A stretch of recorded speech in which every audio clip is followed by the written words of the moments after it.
Untuk acara selanjutnya yaitu persembahan drama dengan judul Batu Menangis dari Adik Kelas yang akan diwakili oleh kelas 5 yakni Ananda Wawa, Ananda Mesya, Ananda Iin, Ananda Cesa, dan Ananda Atar.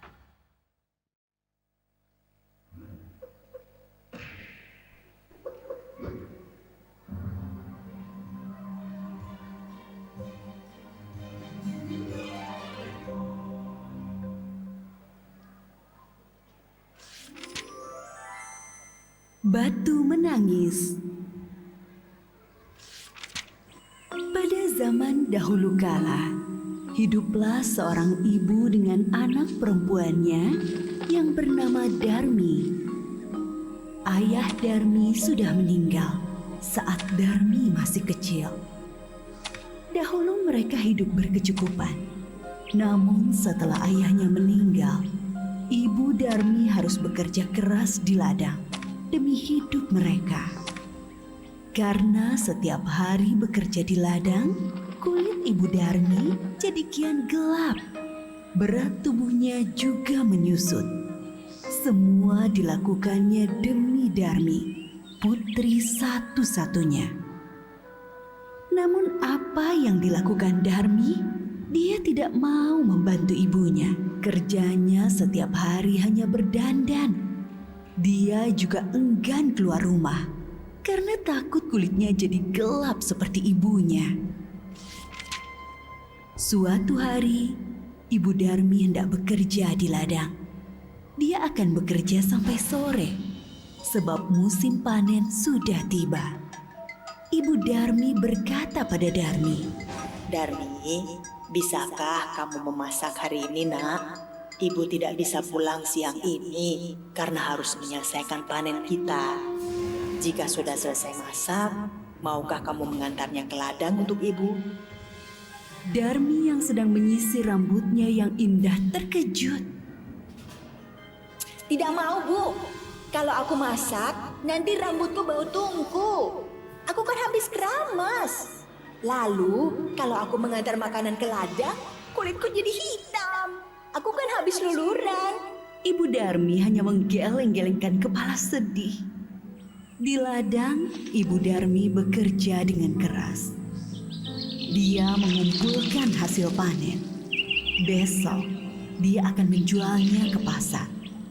Dia tidak memperdulikan perutnya yang lapar. Saat lelah, dia beristirahat sambil meminum air kendi yang dibawanya. Dia berdoa dalam hati. Ya Tuhan, tolong kami. Ubahlah anakku. Lepaskan dia dari sifat malasnya. Setelah pulang dari ladang, Ibu Darmi pulang ke rumah. Betapa terkejutnya. Di sana tak ada makanan yang bisa dimakan. Darmi sama sekali tidak memasak. Darmi yang melihat ibunya pulang malah marah-marah. Ibu ini kemana saja sih? Masa tidak ada makanan di rumah? Aku kan lapar. Seharian tidak makan. Darmi, tadi ibu kan sudah menyuruhmu untuk memasak. Aku tidak mau, Bu. Darmi meninggalkan ibunya yang kelaparan dan juga lelah. Keesokan harinya, Ibu Darmi sudah bersiap dengan hasil panennya. Dia akan pergi ke pasar. Darmi, ikutlah ibu ke pasar, Nak. Ibu membutuhkanmu untuk membawa hasil ladang kita. Nggak mau, Bu. Nanti kulitku kotor. Apalagi pasar kan becek. Aduh, aku nggak bisa membayangkan kulitku yang bersih ikutan kotor. Akhirnya, ibunya ke pasar sendiri dengan membawa hasil ladang itu. Sorenya, Ibu Darmi membawa uang hasil panen. Tidak terlalu banyak, hanya cukup untuk membeli benih dan makan beberapa hari. Darmi yang melihat ibunya sedang menghitung uang, segera mendekati ibunya. Bu, bedakku habis. Tolong belikan dong, Bu. Ya, besok ibu belikan. Tapi kamu harus ikut supaya ibu tidak salah beli. Akhirnya Darmi dengan terpaksa ikut ibunya pergi ke pasar. Tapi Darmi berbisik kepada ibunya. Bu, nanti kita jalannya jangan berdampingan. Ibu di belakangku saja. Kenapa, Darmi? Pokoknya ibu jalan di belakangku. Darmi sebenarnya malu berjalan bersama ibunya yang berkulit gelap dan wajah yang tak terawat. Tiba-tiba, di tengah jalan, ada seorang teman Darmi yang menghampiri dan bertanya. Hai Darmi, kamu mau kemana? Aku mau ke pasar. Teman Darmi melihat ibu Darmi dengan pandangan bertanya. Dia siapa Darmi? Ibumu ya? Darmi yang tak ingin temannya tahu jika dia punya ibu yang kotor dan jelek, segera menjawab.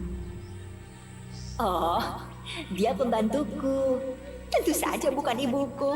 Ih, amit-amit deh. Betapa sedih saat ibu Darmi mendengarnya, namun hanya ditahan dalam hati. Mereka melanjutkan perjalanan. Darmi bertemu dengan temannya yang lain. Darmi, kau mau kemana? Aku mau ke pasar. Ngomong-ngomong, siapa yang ada di belakangmu? Apa dia ibumu? Bukan, dia bukan ibuku. Dia pembantuku. Sungguh hati ibu Darmi semakin sedih. Begitu tega anaknya mengakui dirinya sebagai pembantu. Namun sekuat tenaga dia berusaha menahannya. Sampailah Darmi dan ibunya di pintu pasar. Saat mereka akan memasuki pasar, lagi-lagi Darmi bertemu temannya yang lain. Darmi, tumben kamu pergi ke pasar.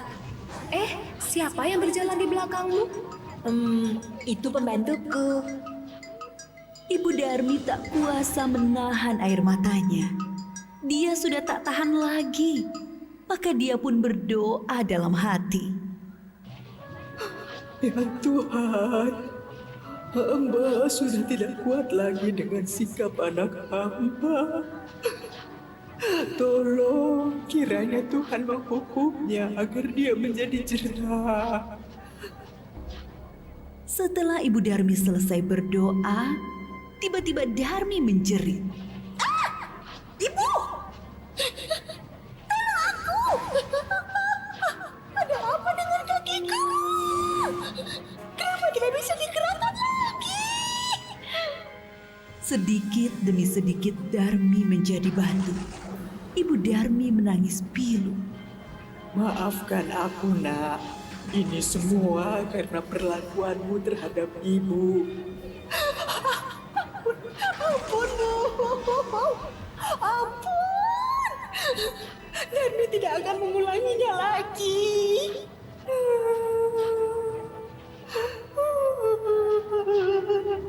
Darmi merintih sambil menangis meminta ampunan ibunya.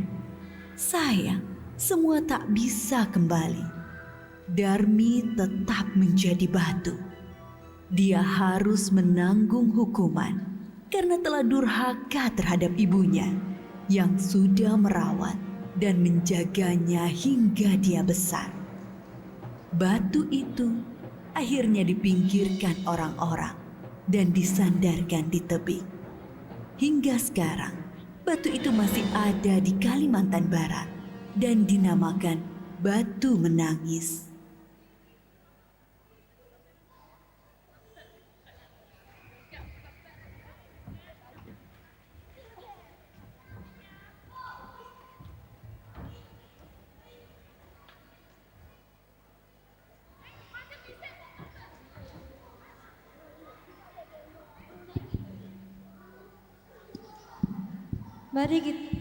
Mari kita berikan tepuk tangan yang meriah untuk penampilan kelas 5 tadi.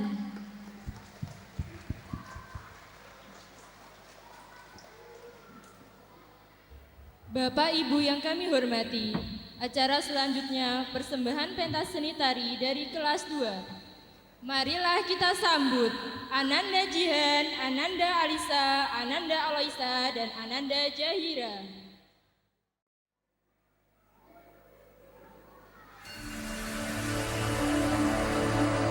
Indonesia is the most beautiful land in the universe. the land where we were born, the nation where we grew up.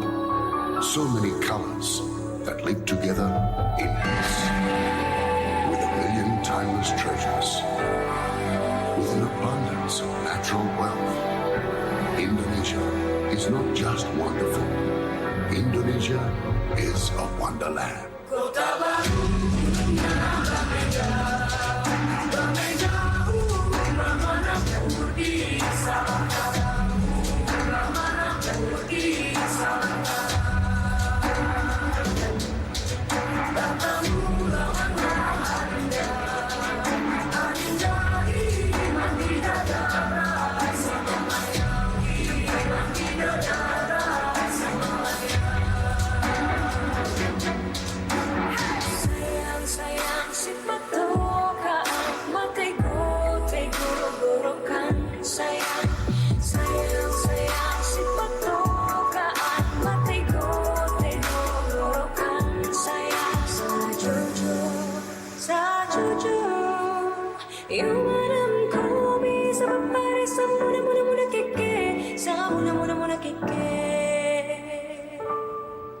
Soleram, soleram, soleram, anak yang manis, janganlah dicium, sayang kalau dicium, merah pipinya.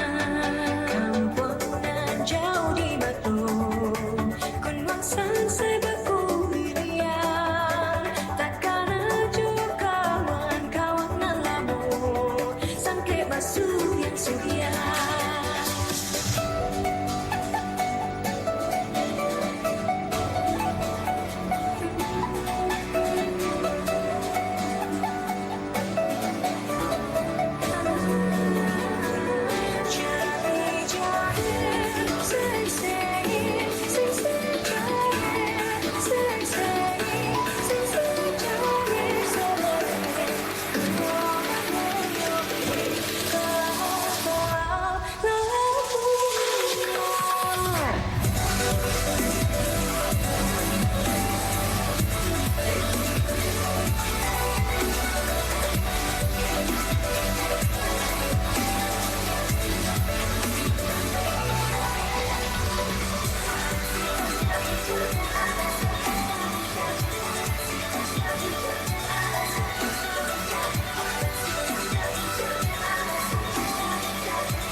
Mari kita beri aplaus kepada adik-adik kelas 2. Semoga Bapak dan Ibu terhibur dengan penampilan adik-adik kami.